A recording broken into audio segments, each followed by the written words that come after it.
Now, first of all, I would like to say that I think we had a series of 6 very good presenters and presentations, and I'd like to ask you at this point to acknowledge the quality and the good presentations by everybody. And we're starting now the panel discussion. I'd like to remind you first that we had altogether 6 talks, and we have only probably 25 minutes for the discussion. So I invite you to come forward and ask questions or give comments to any of the speakers. I'd like to remind you to identify yourself when you come, and also to say who of the speakers you are addressing.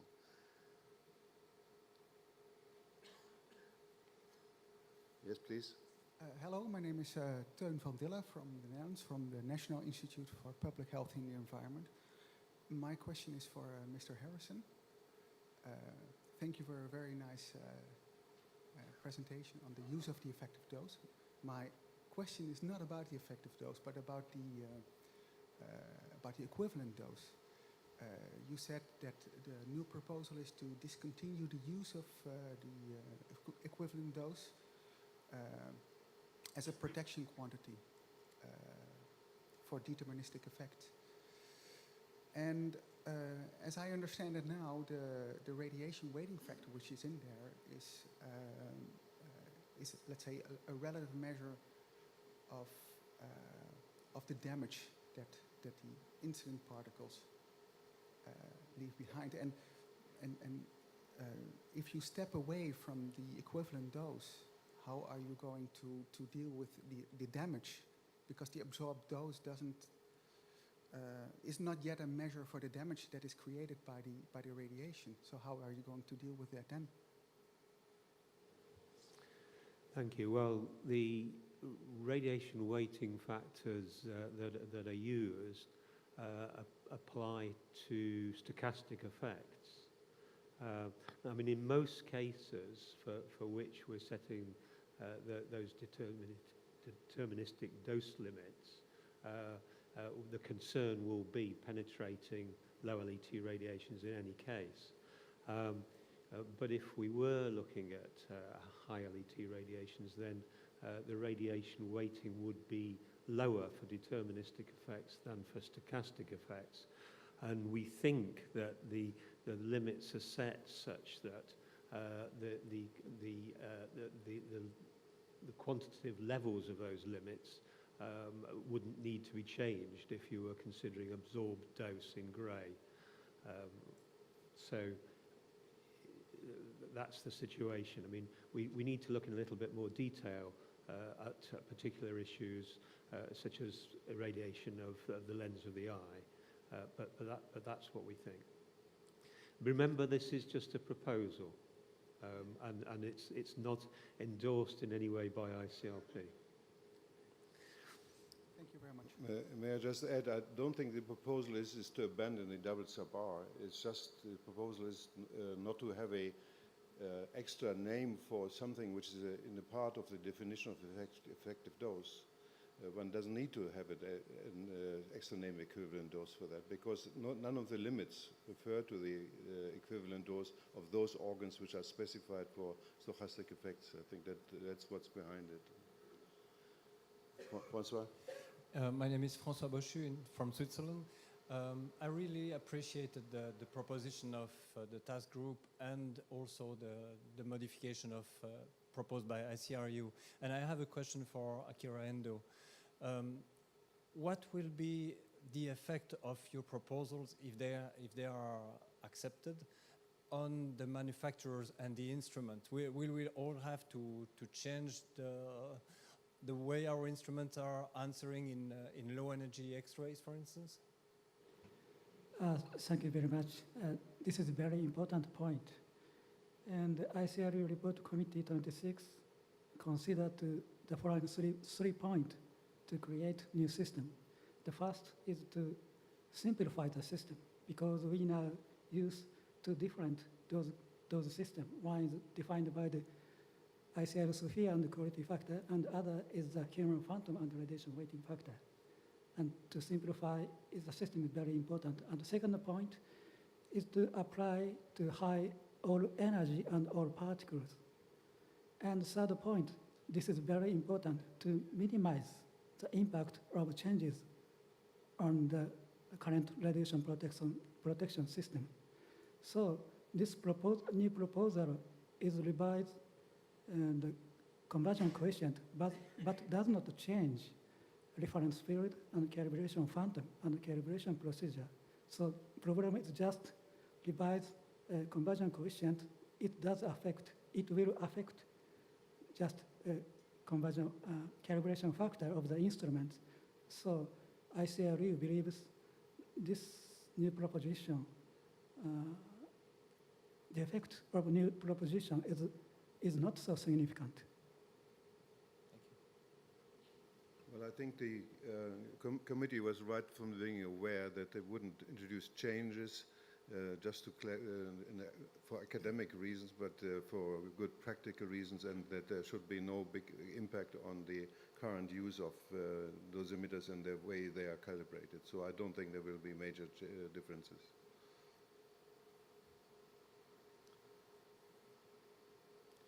Yes, please. My name is Avi Ben Shlomo from Israel.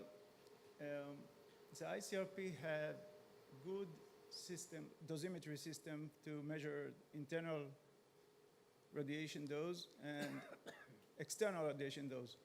But unfortunately, in the last 15 years or more, there is a large group of thousands of people that the ICRP don't give dosimetry answer for this group. This group is nuclear medicine workers that work with short-life radionuclides.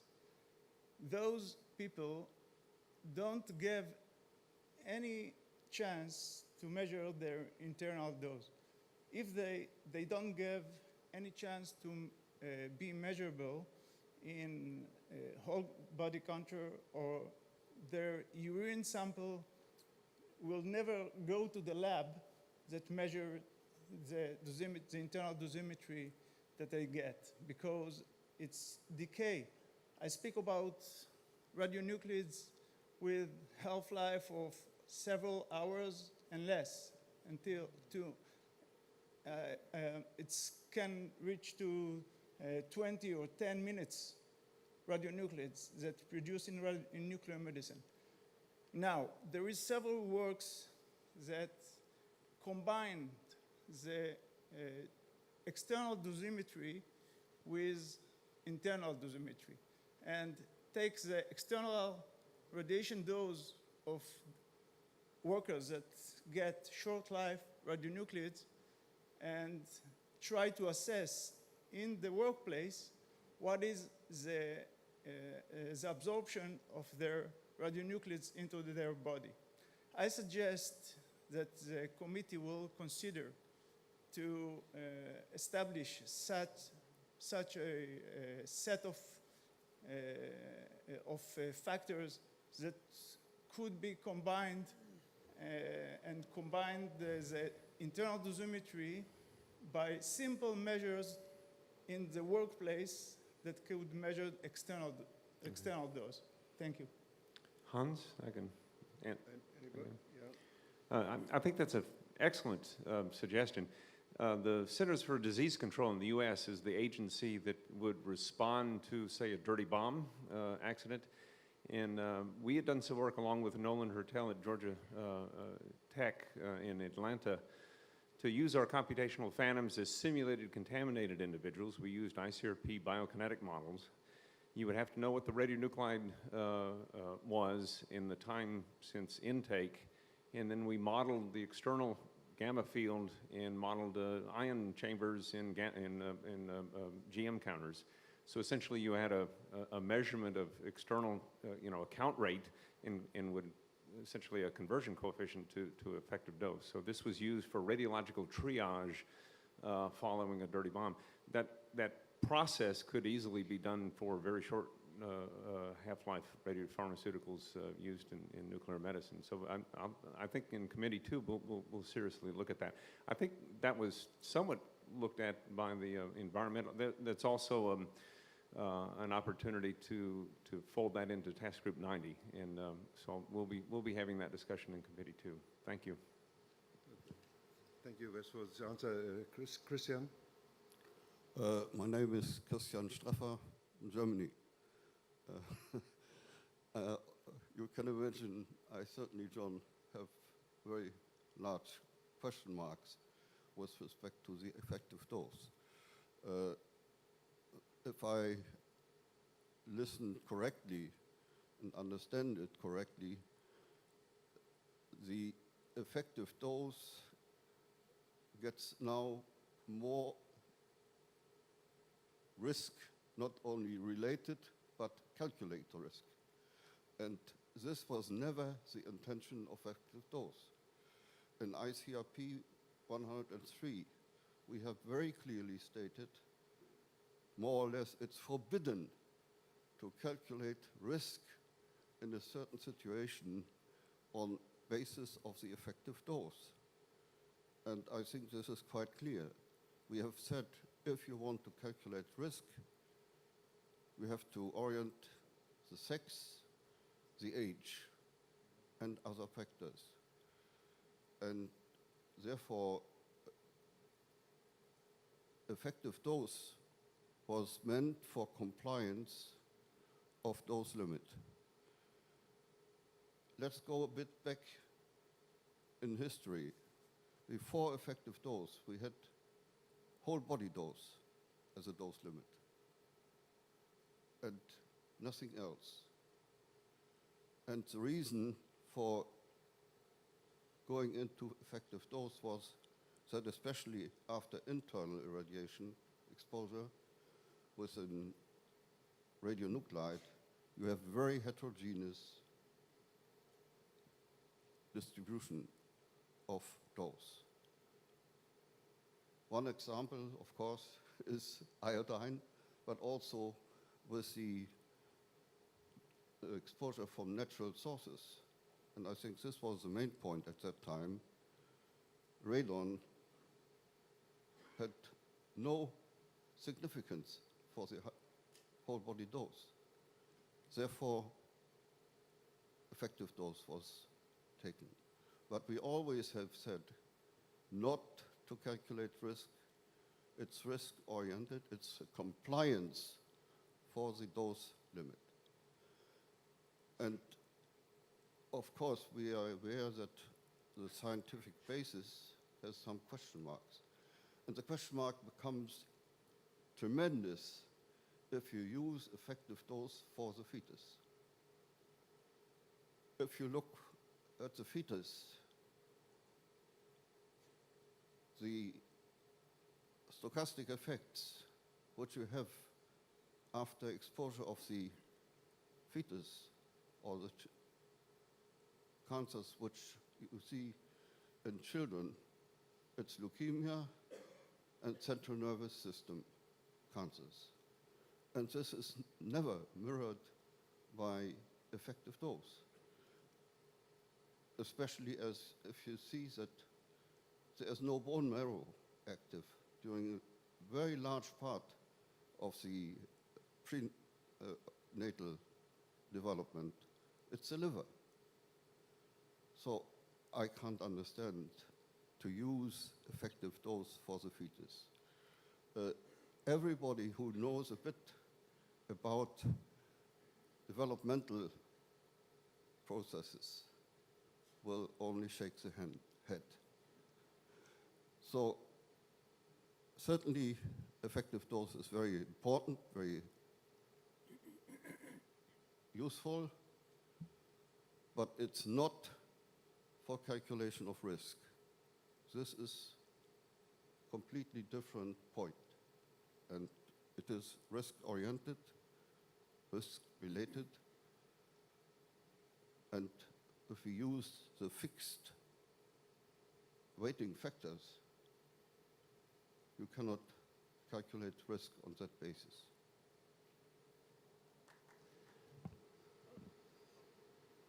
Okay, well, I think there were a couple of particular points there, and I'll answer them briefly, but probably not to your satisfaction. What we're suggesting is in no way suggested as a replacement for doing a risk analysis, where you would use organ dose, which is a scientific quantity, and you would use your best estimates of age and sex-related risk based on the epidemiology for the most appropriate population group. That's clear. You would look at uncertainties as well. However, the point is that effective dose is recorded in these medical procedures, and the question is asked, it is related to risk, can it be used as a rough indicator of risk?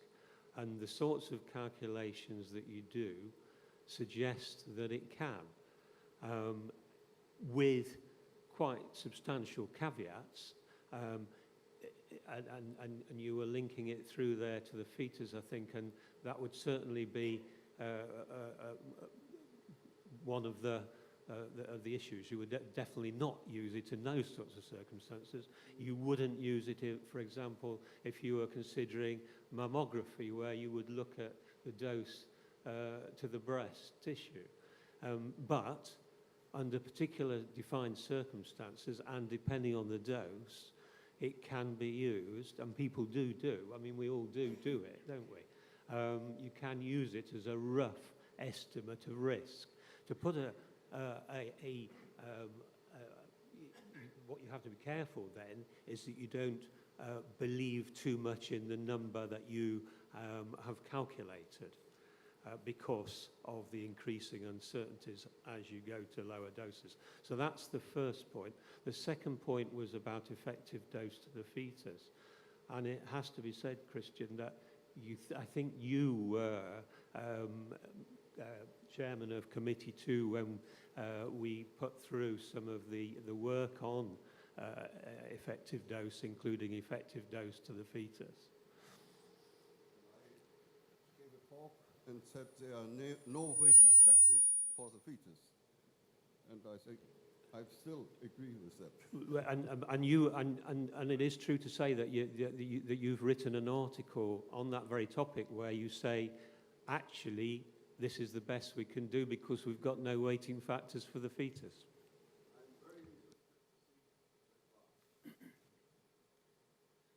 Well, I may add just one thing. I think the whole thing has been, the work of this group has been triggered off by the community of working in radiological diagnostics. And without any pushing from ICP, in fact, just the opposite, trying to break, stop them or slow them down of using it. It is used in particular in North America in the context of radiological diagnostic for risk assessment. And we have had long discussion, for example, with Brenner, and say that's totally incorrect. You cannot do that. On the other hand, what we then said, the ICP cannot always just say, don't do that, don't do that, don't do that. We have to give them some guidance what should be done if risk assessment is there. But we have to very clearly distinguish between radiation protection, which is effective dose, and risk assessment is something else. It's just a question, can in the context of risk assessment the effective dose play some role? And there we probably have to still discuss it quite a bit. Yeah. Yes, thank you very much. Sorry.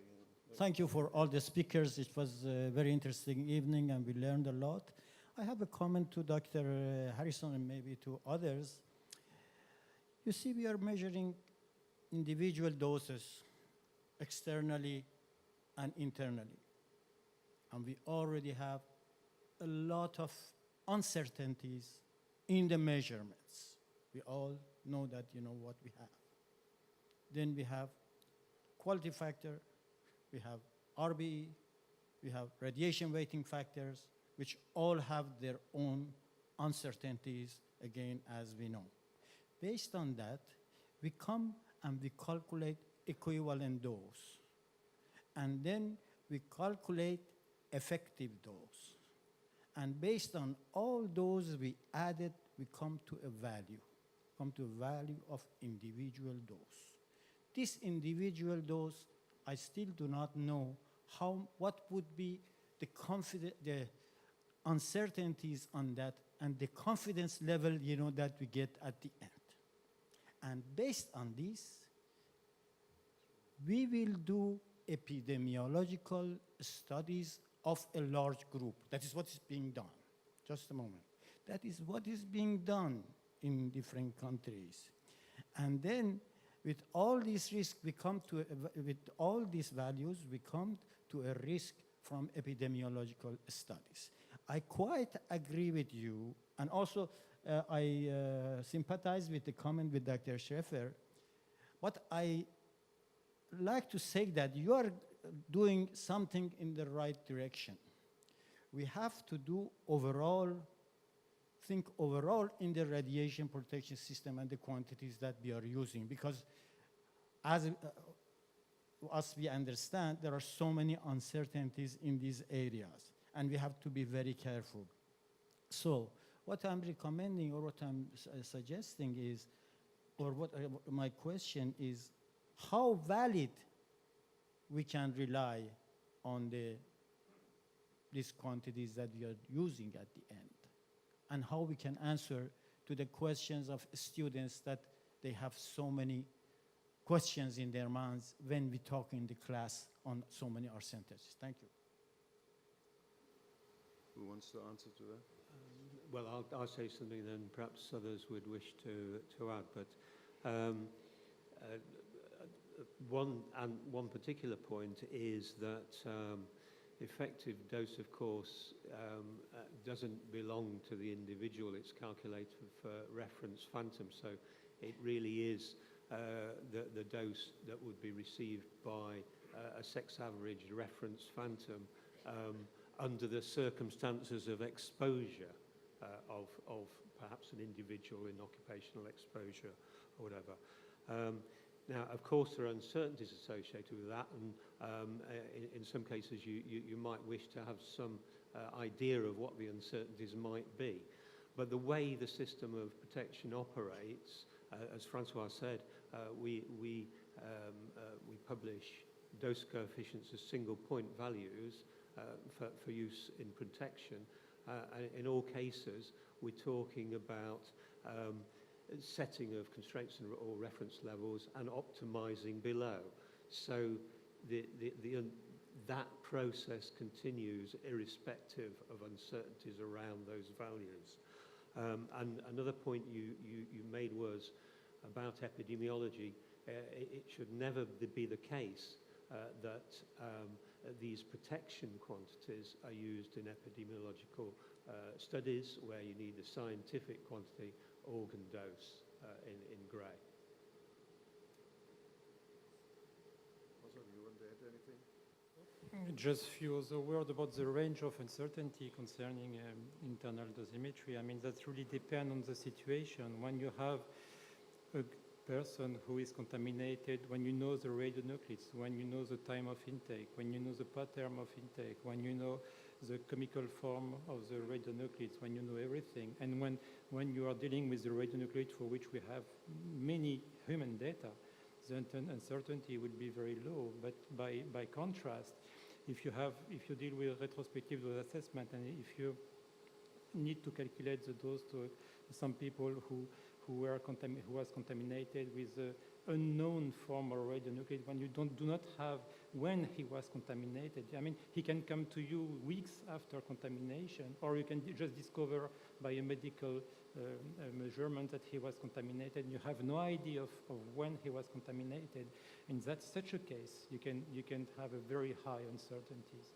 But again, when you calculate the effective dose, it is by definition not uncertain, because we are dealing with reference person, reference model, reference parameter value. So this is can be difficult to understand, but this is something you should understand. And by the end, I have been asked during the break about the range.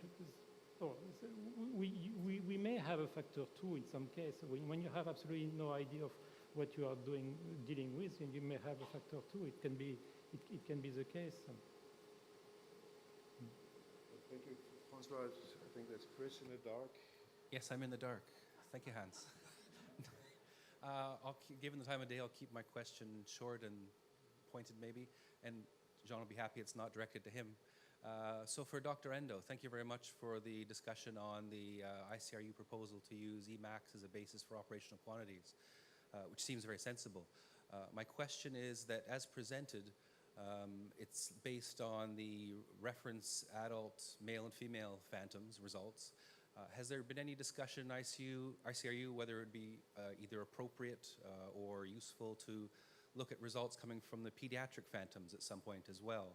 Or have there been any preliminary calculations to say whether or not it would make much difference if you did anyway?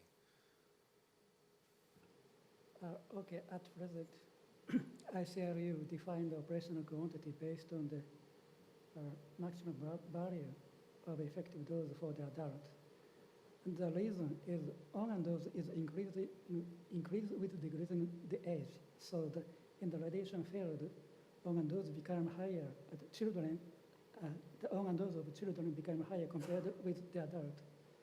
But other things is we have to consider the irradiation geometry. It affects, as I explained, irradiation geometry affects effective dose. And in case of a public exposure, the situation is the irradiation geometry is maybe rotational and isotropic. And in this case, effective dose small compared with AP geometry. And the Emacs function is defined for the maximum value for the adult AP geometry in the low energy region. And this function covers for the effective dose for the children.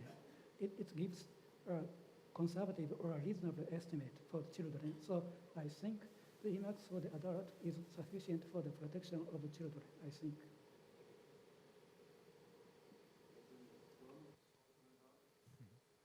Donald Kuhl from the United States. My question is also for Akira Endo. If I'm remembering the figure that you put up for Emacs correctly, at low energies, the value was a fair bit lower than the current H10. In other forums, including an NCRP Council Committee and work being done for the Environmental Protection Agency, there's an examination of whether in that same energy region, the RBE or the radiation weighting factor should be something greater than 1.72, other numbers have been proposed. And my question for you, and I suspect it is for you to speculate rather than you would know for sure, is whether that means that in the end, it would be exactly the same because they would cancel each other out because your operational quantity would be lower and the effect would be higher, or whether it would be a doubling.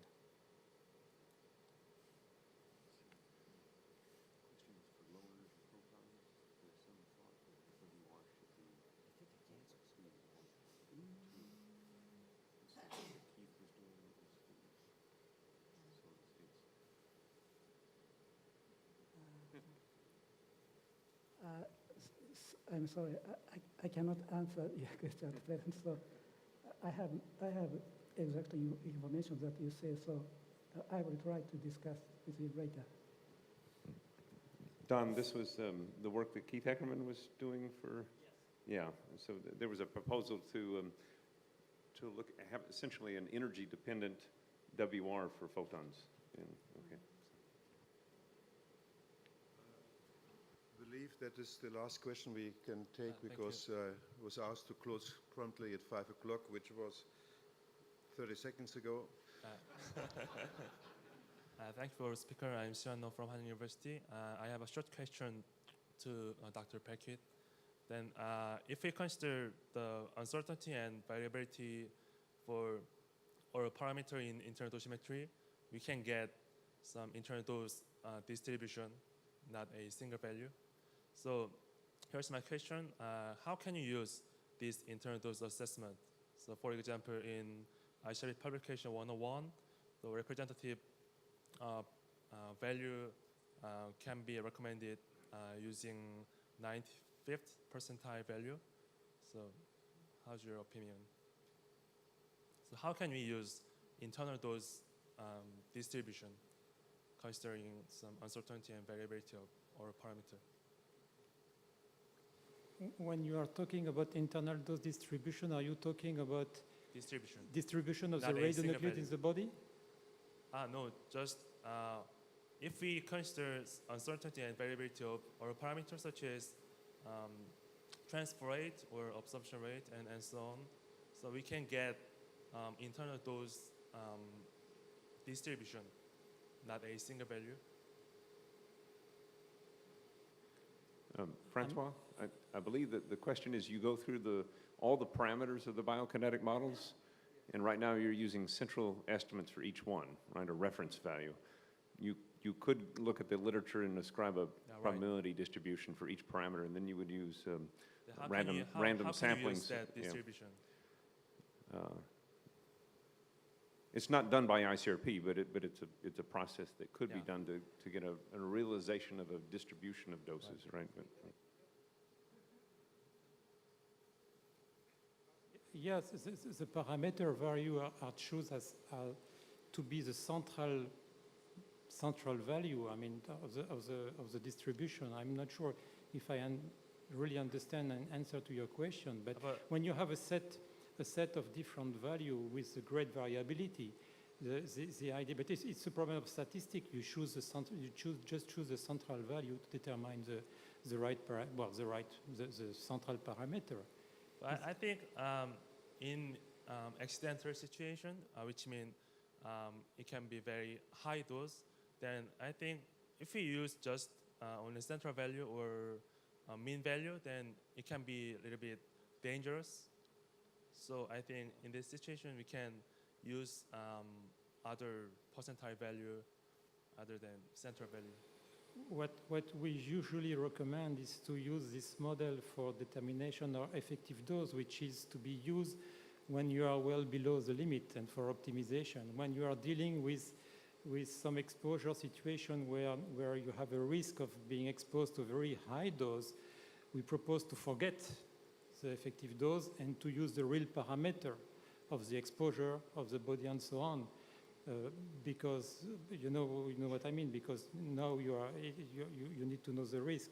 Effective dose, again, this model are made for calculation of effective dose, and effective dose is again mainly for optimization and compliance with those limits. So this is why you can deal with central value. This is not the same story when you are dealing with several hundred of millisieverts. In that case, you should take the real data. Okay, thank you. Well, I think we have to close this session. I'd like to thank again all the speakers and all the people present, and particularly also those who asked questions and gave comments. And the session is closed.